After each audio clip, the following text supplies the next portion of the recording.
उस शर्मिष्ठा को बहुत बुरा लगा। क्या कह रही हो? जवाब दिया बिल्कुल। इतने में शर्मिष्ठा कहने लगी होगी तो गुरु की पुत्री होगी, अपने लिए होगी। इसका मतलब ये तो नहीं कि तेरे हर बात में सुनूंगी। अरे जो भी गलत बोलेगी, जितना भी कहेगी मैं सुनती रहूंगी। देख लिया, ज्यादा बड़ी बात मत कर। ब्राह्मण की पुत्री है तो क्या हुआ? क्या हुआ? गुजर भी तो मेरे ही घर होती है?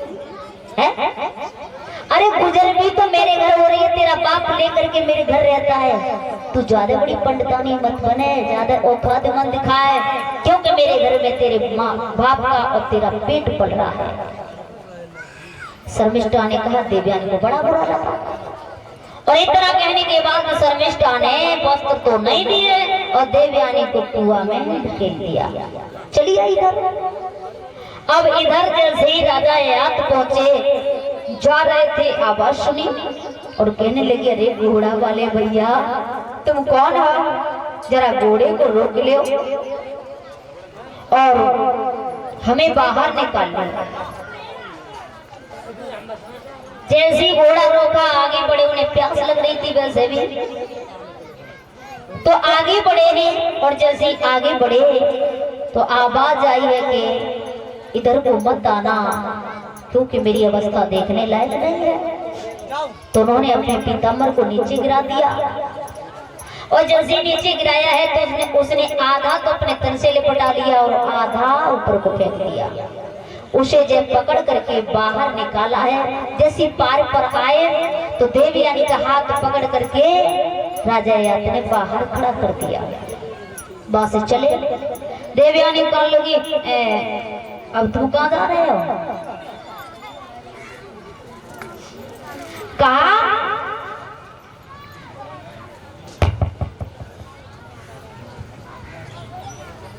Hello hello hello hello hello.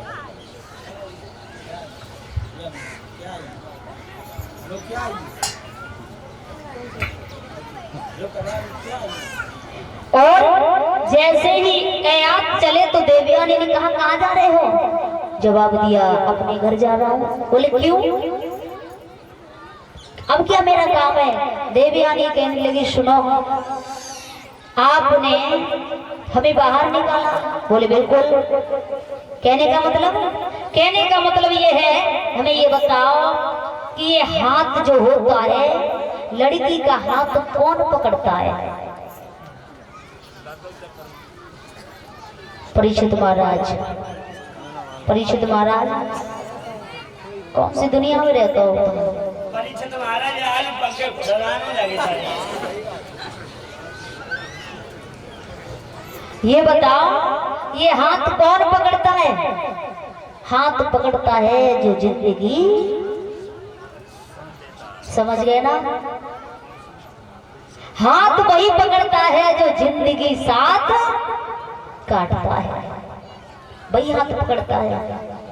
Devyani ने कहा कि आपने मेरा हाथ पकड़ा है तो मैं छोड़ करके मत जाइए। संजू, हाथ कौन पकड़ता है मालूम है? ही पकड़ तो जाके संग शादी होती है, सोई पकड़ तो और कौन पकड़े? और अब तो कुछ बात ही निराली है।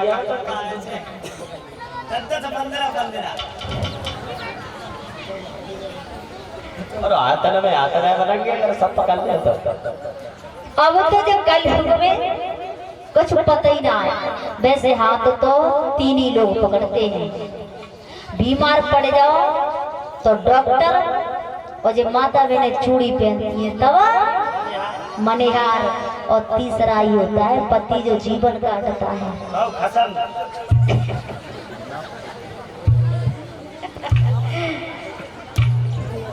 लेकिन आजकल जब दुनिया में देखा जाए तो कोई पता ना कितने हाथ पकड़े और कितने छोड़ जाए, कोई पता नहीं।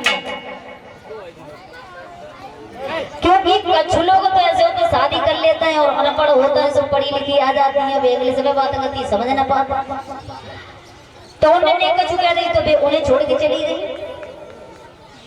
उन्हें कुछ कह दी तो फिर घर से निकाल दी, तलाक दे दो। कुछ तो ऐसे होते हैं, कोई पता नहीं है। वैसे कायदा तो यही कहता है कि जिंदगी काटता है वही हाथ पकड़ता है। एक ऐसी श्रीमान जन रहा है, लेकिन भैया ये जमाना ही एक ऐसा है कि कोई चीज अगर निकल जाए और हिट जाए तो बापे न जाने काका जी चलती है। पहले गाना चलो मैडम बैठ बोलेरो में, अब साड़ी चलने लगी बैठ बोलेरो में, नमकीन आने लगी बैठ बोलेरो में। फिर एक गाना चला मुन्नी बदनाम हुई डार्लिंग, डार्लिंग तेरे लिए। साड़ी चलने लगी बाकी मुन्नी बदनाम हुई साड़ी दिखाई दो। जो बाल पहले कैसे होते अब कैसे होने लगे। एक श्रीमान जल रहा है और मनियारी के पास पहुंच गई और जाके जगह के चूड़ी पहराए दो। मनियार ने की कैसी और पति संग रहा है कई कैसी कि चूड़ी तेरे नाम। अब चूड़ी पहराए तो ऐसी तैसी में गो भगवती संग रहा है बाने जूता निकालो पाए में से दह चांद पे शादी हमर मेरे संग परी और चूड़ी जाके नाम पहन रही। तो कहने का मतलब ही होता है कि कोई काम करो लेकिन बता करके करो। जमाना ऐसा चल रहा है कहां से कहां पहुंचा है। नगीना तेरी पिक्चर ने बिगाड़ी सारी, न गांव की लड़की बिगड़ी न शहर की लड़की बिगड़ी, जो चूड़ी वाली जींस ने बिगाड़ी सारी। न गांव के बुढ़ा बिगड़े न शहर के बुढ़ा बिगड़े, जब काले चश्मा वारी ने बिगाड़ी सारी। न गांव के लड़का बिगड़े, भैया माफ करियो माता बहना की तो जेल देंगे आदत पड़ी हुई है। तो बेकचरा काम नहीं। और तुम्हारी बातों में रह रही है, हम तो दूसरी जगह की बात कर रहा है। न गांव के लड़का बिगड़े और न शहर के लड़का बिगड़े, जब मोबाइल वाली फैंस ने बिगाड़ी सारी दुनिया। टच के मोबाइल चले गए, जियो की सिम चल गई और जियो फ्री, और सारी रात कतरो और सुनाओ सब जिंदगी बीती जाई जी कबू और ही पूरी नहीं हो पा गई। आइडिया वोडा पे कनेक्ट कहां इतनी जल्दी जियो फ्री हो जाते हैं तो आराम से जियो मरो मत जियो। न गांव की बुढ़िया बिगड़ी न शहर की बुढ़िया बिगड़ी, जब ऊंची अड़ी सैंडल ने बिगाड़ी सारी दुनिया। मॉडर्न जमाना है। पहले देखो कुर्ता बड़े नीचे चलते, अब धीरे धीरे है कहाँ घुटुअन तक, अब है घुटुअन से ऊपर। माफ करियो माता बहनों, मॉडल जमाना के ऊपर है कि आजकल देखो वस्त्र भी कैसे कैसे चल रहे हैं। यहाँ तक की बाजू बनती यहाँ तक आ गई, अब कहाँ तक आस्ती नहीं खत्म हो गई है। पहले कपड़ा कैसा था, पहले पूरे शरीर को दबाता था, पहले इज्जत के साथ इंसान चलता था। लेकिन भैया ऐसा है नहीं मालूम पत जब तक चूड़ीदार जींस न होए ऊपर टॉप न होए पता ही न चलता न जमाल पर लड़का है कि लड़की है। 12 और कटाई लेता, तब ठंड ज्यादा पड़ती है, गर्मी ज्यादा है, सुता से खुले पैर। और अब हमने देखिए पहले सिलवा करते रेडीमेड चलन लगी, अब हमने जो देखिए कि पेंट ले आता भैया। पहले जेंस चली एक गोड़ पे जेम ही जेम पूरे पे जो पेंशन है, और अब तो जी पेंशन और आ गई 2-3 जगह घुटुअन पे कटो होता है, पैसा पूरा दे आता न चवाई की पेंट ले आता। अब तो कहूँ फट जाए दूसरों पहले ठिंगरा लगाए कि न पहनते, और अब ठिंगरा की जरूरत ना है, फटुआ तो कोई बात ना है, बेव पास है। सब चीज शॉर्ट में है गई। कहते उम्र क्यों नहीं इंसान की, इसी वजह से उम्र नहीं है, क्योंकि बात हो शॉर्ट, नाम हो शॉर्ट, खाए वो शॉर्ट, सोए वो शॉर्ट, जाए वो शॉर्ट। तो आदमी की उम्र कहाँ सोएगी, आदमी की उम्र हो गई शॉर्ट है भैया। देवयानी ने कहा है, राजा याद कहने लगे कहना क्या चाहती हो, जवाब दिया कि मैं आपके साथ शादी करना चाहती हूँ क्योंकि मुझे श्राप लगा हुआ है। मेरे पिता के पास और बृहस्पति का पुत्र कच्छ और शिक्षा ग्रहण करने को आता था।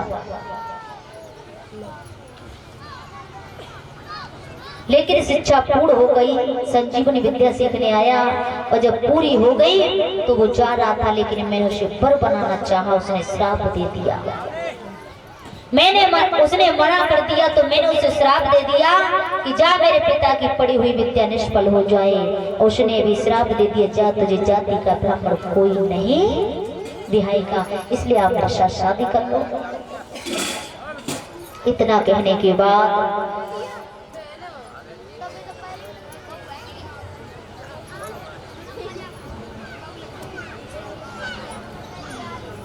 देखा है। और उसके बाद देवयानी अपने घर आई। घर आने के बाद उसने सारी बात बताई अपने पिता को। पिता को बड़ा बुरा लगा, क्योंकि एक ब्राह्मण होते हुए और यदि अपमान हो तो वहां रहना उचित नहीं है।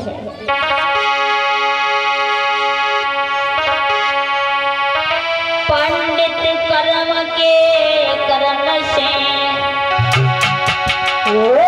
कहीं अपमान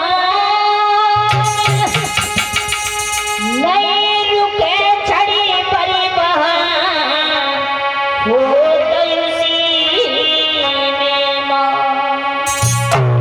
यदि पंडित हो, जाति के ब्राह्मण जहाँ अपमान हो उस जगह पर एक क्षण रहना उचित नहीं है।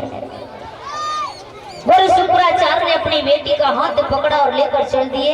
बृहस्पति को पता चला, गुरु घर से निकल गए। रास्ते में पहुंचे, दोनों हाथ जोड़े, क्षमा करना गुरुदेव, मेरी बेटी की गलती में मैं माफी मांगता हूँ और मेरे घर चलो। तो जवाब दिया, सुनिए कि आवा मेरो होने लगो अपमान और कैसे संग चलो।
शुक्राचार्य कहने लगे हैं, शुक्राचार्य कहने लगे कि एक शर्त पर जा सकता हूं, मैं अपनी लड़की की शादी करूंगा और शादी जब करूंगा तो तेरी लड़की और मेरी बेटी की दासी बन करके यदि जा सके तो मैं तेरे साथ चलने को तैयार हूं। उसने स्वीकार कर लिया और कहा कि बिल्कुल मैं अपनी लड़की को दासी के रूप में भेज दूंगा। देवयानी की शादी राजा यात के साथ करी है और जैसी शादी हो गई तो आज वहां से चल दिए हैं। जैसी ही भैया शादी की है और शादी करने के बाद विदा जब किया है तो ब्रज परिवार की पुत्री शर्मिष्ठा को दासी के रूप में भेज दिया था।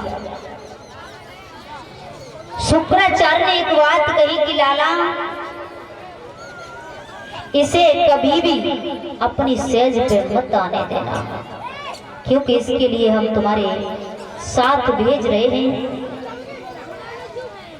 तो इसलिए भेज रहे हैं कि हमारी बेटी की ये दासी बनकर जाएगी। जैसे उन्होंने कहा है उसके बाद देवयानी चली आई और देवयानी आने के बाद बड़ी अच्छी तरह से जीवन को काटने लगी। जैसे ही जीवन को काटने लगी है देवयानी, तो इधर देवयानी के 2 पुत्र पैदा हो गए और शर्मिष्ठा ने देखा तो बड़ा बुरा लगा। छिप करके पहुंची राजा यज्ञ के पास, कहने लगी कि दहेज में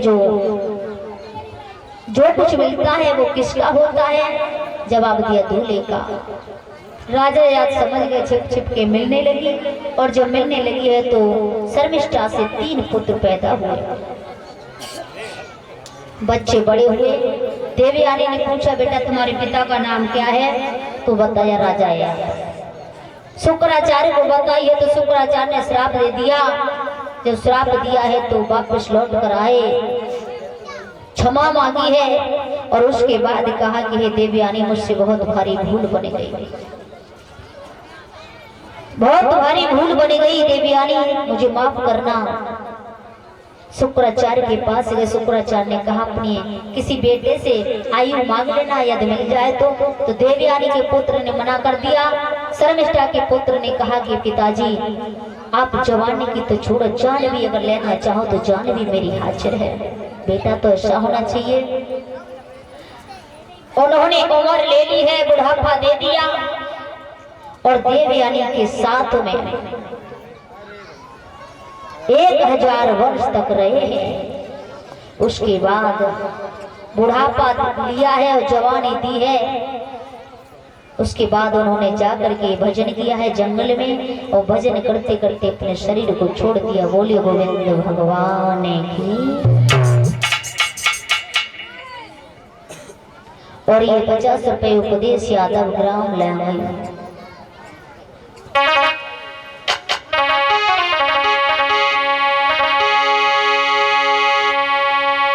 अवती बननी ऊपर सयादा, मेरी सभा बैठ गए अब सभा में मेरे भैया, 50 बोलो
आज जब